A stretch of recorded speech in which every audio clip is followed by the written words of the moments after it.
You guys, Pete here, HVAC Greatness.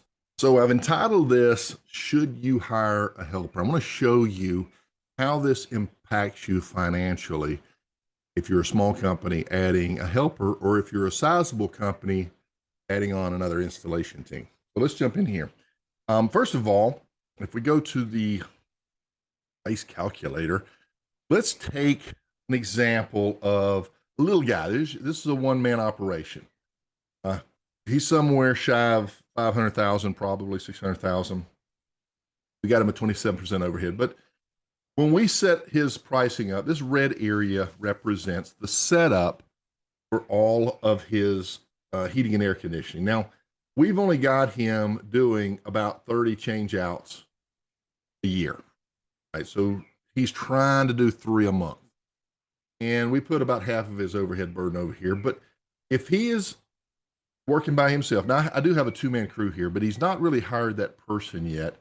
We do this on 2-man regardless, and I'll show you later. But let's go into a scenario. So let's say he's got about a $3,500 piece of equipment, and he's trying to sell this at around $7,500, $7,600 because that's the number he has to hit. He doesn't have his sales down yet. He doesn't have his branding down yet. He's just out there competing. And guys, I'm telling you, if you raise your pricing without dealing with, without handling the sales and the marketing and the branding, it's hard. Okay. So all of that has to be addressed, but we got to have the pricing right. So let's say he's running a tight single digit in this particular scenario. And so if he sold this at this price, and first of all, the financing company is going to take 5%. He's not paying a sales commission. So the net to the company would be $7,200. Well, his break even up here is about 67. So he's running a little lean, but still he's making on his GP, he's making $2,800, right? And he needs that to keep the bills paid. Well, let's say, for example, he decides to go ahead and take that helper that he just brings in occasionally to help out on a job and go ahead and hire him full time. Well, what does that look like? So I think we've got $15 right here, and we've got a burden of 18%. Now, what a burden is, you're going to pay him some vacation days, maybe 5 days or some holidays, but you're going to have to pay him workers' comp. You're going to have to match his taxes. So go ahead and put a minimum of about a 1.18 on that. And so you're paying him 15, it's costing you 1770, right? And so you're paying him for the whole year, 2,080 hours, right? 52 weeks times 40 hours. He's costing you this. So I'm going to round that up to about $40,000 because you're going to have to buy him uniforms. You're going to have to get a bunch of other stuff, right? So your overhead just went from 141,000, and let's look back over here again at that profit. We're only making $400. But as soon as we bring that guy on full time and we go from 141 to 181, all of our pricing just changed. It needed to change. Now we did this a manual price, so we just went from making $400 to losing $230. So if we're going to adjust just based on net profit, which is what we should do, and let's say we're shooting for 10% on the low end, we're going to have to, what used to sell at 75 now get 86, right? Hopefully you're more healthy than that. If you're a healthier company, you're probably looking at about a 20% net. Here's your gross number, and here's your net profit. That's a healthy number, okay? But you're going to have to get substantially more, and you're going to have to include the financing in there. Now I've got 5%, but at a bare minimum, you need to be, you got to have your credit card fee in there, right? Because they're going to pay with a credit card. They're going to take over 3.5% usually, thereabout. So I would just leave that at 5%. Add some financing.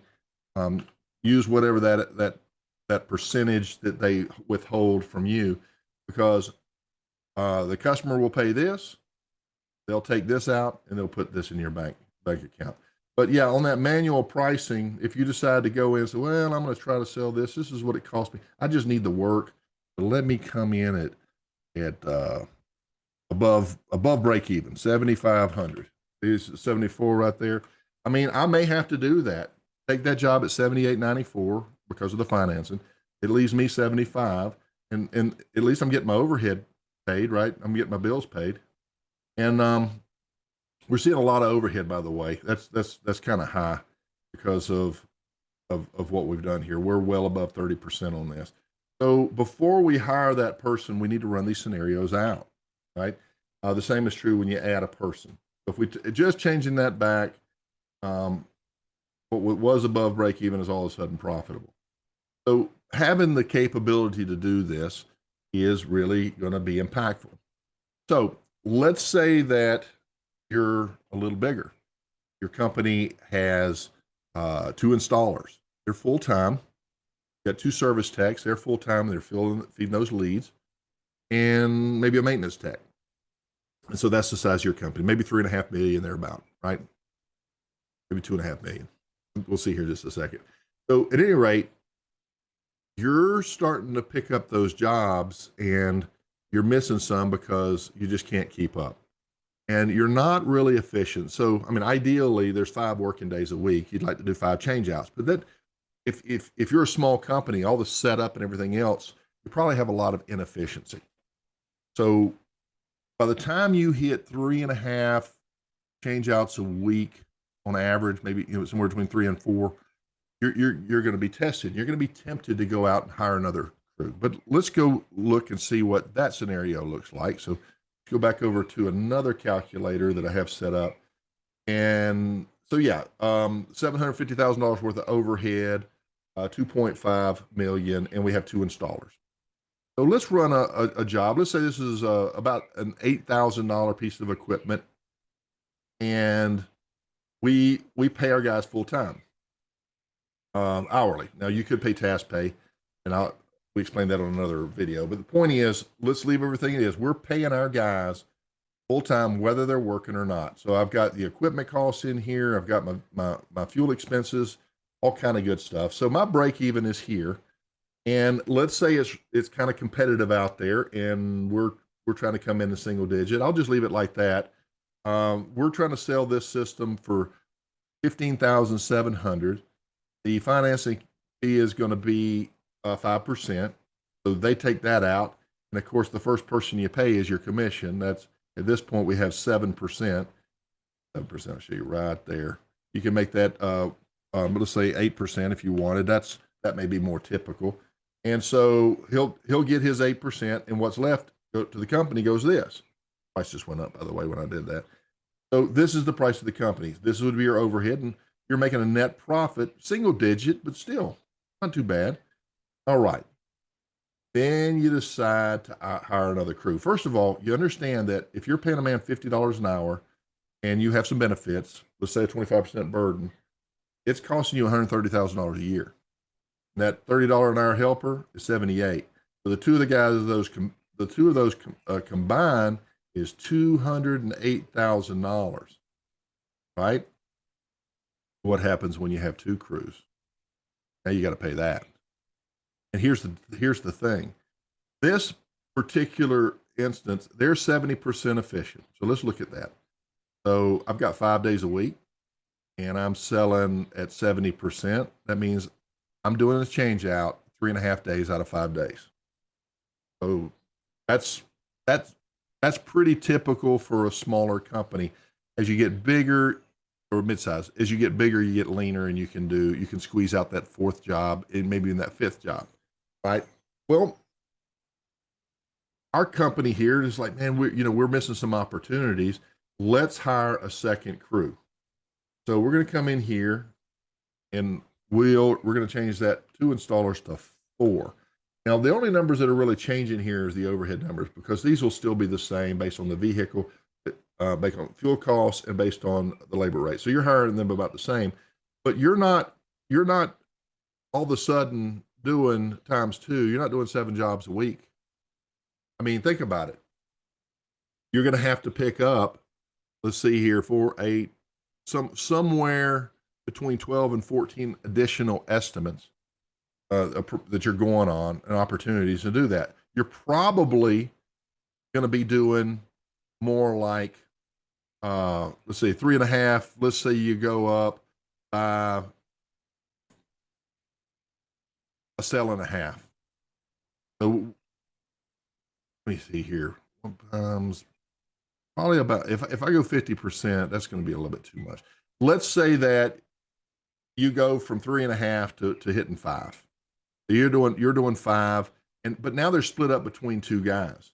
Now this is kind of interesting. If they're split up between two guys, and we're doing 5 jobs a day, when our capacity is really 10, if we were 100% efficient, right? Because there's 2 crews, and there's 5 days per week. So 5 days per week times 2 crews would be 10 jobs. So that would bring us down to about 50% billable. So we've got 2 crews spread out, but I don't know if you just saw that, but the overhead just changed. Now that same job that you would have sold and made 8%, you're now making 9%. You literally, in this scenario, added 2 more crews, and then we went from paying $208,000 in field wages to paying twice that much, and you just started making more money on that sale, not by much, right? So if we're running, let's run a net profit here. Let's say we're shooting for 20% because you've got a well-branded company. When you're this size, you should have a good rap, and I'm not talking about the guy, but the local guy. You know what I'm talking about. So we need to be somewhere in this $18,000 range. So 18,000, that's about a 40% GP. Hopefully you're doing more like 50. It just depends on your market and what you're able to do. Paying your guys by the hour, not just by the task, or not the subcontractors, right? So we're paying them. And so this is probably what we ought to look like. So we would get almost $18,000 for this job. But if we went back to the 2-man crew and they're really out there hustling it, and they're doing those 3.5 jobs again, let's go back and look what that looks like. Now we've got to get actually a little bit more out of that to make the same 20%. Isn't that bizarre? Isn't that weird? Here's another scenario. This is probably going to be more realistic. We go and change that to a 4-man crew. The efficiency cuts back to 50%, which means you're doing about 5 jobs a week. But there's some overhead to go with that. So our 750, maybe we had to add another person in the office. Maybe we're up to 80,000, another $50,000. Nope. Now that's going to bump us up even more. So even though we've got, let's see here, 18,088 versus if we didn't have that extra person we just hired in the office, we would need to make 17.9. So it's a very subtle amount when you're at this size. It's a very big amount. Let's go back to the little company, and let's look at what adding someone in the office is. We've got a selling price of 75. We're barely making 10% on this. And as soon as we come in and add that office person, let's see what that does to our numbers. Oh, we just lost money. So it's really better to set your net profit and price accordingly. If you were running a leaner 15%, you need to be around $9,400 for this change out. Let's do a repair because that's probably just as important, right? So I've got let's go in here, and I'm going to take let's take a $30 part, and just keep this simple for now. And I'm going to do a repair for an hour. So I've got 1 hour here on the truck, 1 hour on my labor, and I'm just doing task pay. Maybe I'm doing hourly. Let's see here. Yeah, that's the small man. So I'm going to do task pay. I've got to charge $340. Okay. But if I hired that person in the office, that's with that person in the office. If I was without that person in the office, I technically could get by with much less. First of all, that's 50-50 on this overhead. Probably be a lot bit higher on the service, but you can see that we can actually charge less. So by coming in here in this scenario, I've got a $30 part. Let's call this a turbo hard start or something like that. I don't know. And so you're going to come in and you need to be at 20%. There's your selling price. But let's say that you're going to go ahead and step up and hire that helper and add him. So that's plus somebody else in the office. So maybe you're looking more like 8, 9, 10, 11, 12. So 220, right? You get rid of some zeros there. And 2200. And so now that same repair on your flat rate would need to be much higher, right? And so this is how it can affect you're doing these hires. So in this case, this is the overhead of this particular guy. It's $141,000. He's a smaller company, and he doesn't have much overhead, and so he's just paying his helper as he would need. So he would go to this install, and he'd probably come in and just bring the guy in as he needs him. Let's say he's going to pay him a couple of $100 here, and then so this is what it's going to cost him to do that job, right? He's probably, we've got it built in here as well, so that's actually a double dip. But we can see how when you're bringing somebody into the company, it's always a good idea to run the numbers and see how that's going to affect your pricing, and then know in your market, can I get these prices? And if you can't, then probably what you're going to have to do is task pay. So task pay, let me show you what that looks like on the bigger company. If we were looking at this change out, we're paying hourly. Basically, we're paying $1,600 and $64 for those two guys because it's paying them whether they're working or not. But if we only paid them for the hours that they worked, it goes way down. This would be, I think on the install crew, we're looking at a $40 for a lead man and a $25 for a helper. And so that's where those figures come from. But you want to keep your guys busy. You're going to pay them for whether they're working or not. So it's your job to take over here and keep this efficiency up. So if you're going to have two guys and you can get that at least up to about 65%, this is you're going to see. Here's your overhead man hour coming down. Here's your actual profits going up, obviously, because why? Right here, your labor just went down substantially, $640 per man, because we're paying him whether he's working, billable or not. Same thing applies for your repairs. Got a little $50 part there. Actually, we're back over $50 part there. If we're paying by the hour, or if we're paying by the task, right? But we typically want to pay them by the hour so we can keep them. And on this small company, this is a one-man operation. We're not really worried about that. We're just going to build it into the task pay and just pay ourselves based on that. But when you get to the bigger company, and let's see here, actually that was the bigger company. We're going to leave that hourly, and let's go back over and look at the master page. And so the green section will be our repairs. We have two technicians. They're splitting up this overhead. That's $116 per technician. There's 2,000 available billable hours, but they're flat rate, so they're doing good to bill 800. Right, but still, that's $145.31 per hour in overhead, plus $146.25 per hour in his labor. So we got to be close to $300 just to break even on the overhead and the labor, and plus add the fuel in there, which is down here. So this is why service is so high. And typically, you're not going to be light like this. We're probably going to look more like, depending on how your workload is broken up, you're going to probably look at more like a lot higher service rate. So, and then maybe come in here with less on the overheads. What we're going to see as well is we're going to see probably these change outs start to pull back, and we're going to see more and more repairs.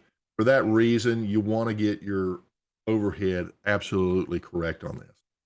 So the way to do it is to departmentalize your bills, right? Your accounting, so that when you have, for example, cell phone service, how much is being used in the installation department, and how much of that's really being used in the service department. Usually it's more activity in the service.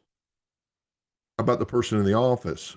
If you're paying them, $40,000, $50,000 a year, how much of their time is supporting the service, right? Handling the phones on that, and how many of them is supporting equipment replacement? How many of those hours? And so typically you find that you're spending more money on the service department. And if you really build that in there, this will really sober you up when you're looking at that $10 capacitor and wondering why in the world you need to charge $350 for that repair or $400 for that repair. The numbers don't lie. What you need is to just slow down, go through all of them, make sure we don't miss any, put everything into the pricing system, and then you can play these scenarios out. You can move the numbers around and you can do a lot of creative stuff. As long as they get paid, it's okay. But I would start by proper departmentalization. I have a basic formula for this for any of you guys. You guys have been through it, several of you. And you see, we just manually go through there. It's really easy to get all this set up. I mean, there's a lot to it, but once it's set up, you're ready. And every time you make a hire, you're ready. If you add a new truck payment, you put it in there, boom, all of your prices will automatically calculate. Now, we were looking at the one at a time calculator because we're looking at what happens if I hire somebody.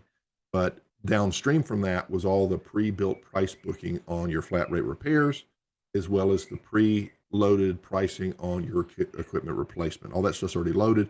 The only thing that it tweaked was the overhead, maybe the labor, right? Just depending on how you set that up. Ramsey, your HVAC greatness. I hope that helps. But before you make that hire, run the numbers and see if you can afford to. Talk to you on the next one. Bye.